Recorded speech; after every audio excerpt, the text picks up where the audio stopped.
అందరికీ నమస్కారం. ముందుగా అందరికీ సంక్రాంతి పండుగ శుభాకాంక్షలు.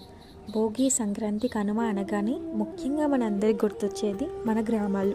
మన గ్రామాల్లో అయితే ఈ పండుగల్ని చాలా బాగా జరుపుకుంటాం కదా.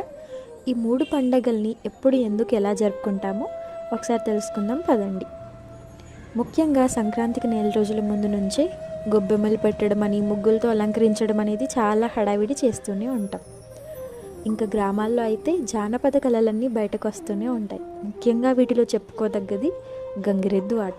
కొన్ని గ్రామాల్లో అయితే కోళ్ళ పందాలు కూడా ఆడుతూ ఉంటారు. సంక్రాంతికి శాస్త్రీయపరంగా కూడా చాలా ప్రత్యేకత ఉంది. నక్షత్రాల 27, మళ్ళీ ఒక్కొక్క నక్షత్రానికి 4 పాదాలు, మొత్తం 108 పాదాలుగా విభజింపబడ్డాయి. తిరిగి 108 పాదాలని 12 రాశులుగా విభాగించారు. సూర్యుడు నెలకొక రాశిలోకి ప్రవేశిస్తాడనేది మనందరికీ తెలిసిందే.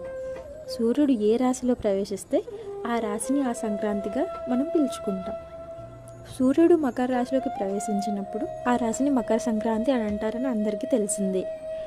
హిందువులంతా చిన్నల నుంచి పెద్దల వరకు ఎంతో ఇష్టంగా జరుపుకునే పండుగల్లో సంక్రాంతి ఒకటి. ఇది పుష్యమాసంలో సూర్యుడు మకర రాశిలోకి ప్రవేశించిన పుణ్యదినం. సంక్రాంతిలోని సమ్ అంటే మిక్కిలి, క్రాంతి అంటే అభ్యుదయం, మంచి అభ్యుదయాన్ని ఇచ్చు క్రాంతి కనుక దీన్ని సంక్రాంతి అని అంటాం. మకరం అంటే మొసలి, ఇది పట్టుకుంటే వదలదని మనకు తెలుసు. కానీ మానవుని యొక్క ఆధ్యాత్మిక మార్గానికి అడుగడుగున అడ్డు తగులుతూనే మోక్ష మార్గానికి మనల్ని అనర్హుని చేయడంలో ఇది అందన చేయి వేసింది. అందువల్ల ఈ మకర సంక్రమణం పుణ్యదినాలలో దీని బారి నుంచి తప్పించుకునేందుకు ఒకటే మార్గం. అది ఎవరికి వారు యథాశక్తి లేదు అనకుండా దాన ధర్మాలు చేయటమే.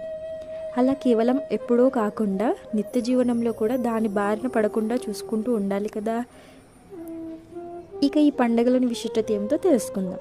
తెలుగువారికి అత్యంత ప్రియమైన పండుగలు వరుసగా 3 రోజులు వచ్చే పండుగలు ఇవే కాబోలు. ముఖ్యంగా సంక్రాంతి అని పిలుచుకుంటాం. పుష్యమాసంలో వచ్చే ఈ పండుగకి ఇంటికి ధనధాన్య రాశులు చేరుతాయి. పౌష్యలక్ష్మితో కలకల్లాడే గృహ ప్రాంగణాలతో ఇల్లు ఒక కొత్త శోభతో వెలుగుతూ ఉంటుంది. ఇక ఈ పండగ వస్తుందంటే పిండి వంటలతో, ముఖ్యంగా అరిసెలు, చక్రాలు అందరిల్లు గుమగుమలాడుతూ ఉంటాయి కదా. మొదటి రోజు భోగి.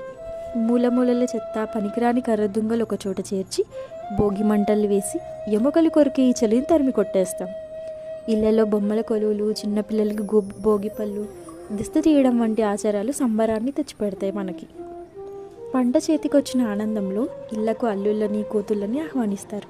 ఇక రెండవ రోజు సంక్రాంతి. సూర్యుడు మకర రాశికి ప్రవేశించిన శుభదినం. ఈ పండగకి కొత్త శోభ తీసుకురావడానికి వారం 10 రోజుల ముందే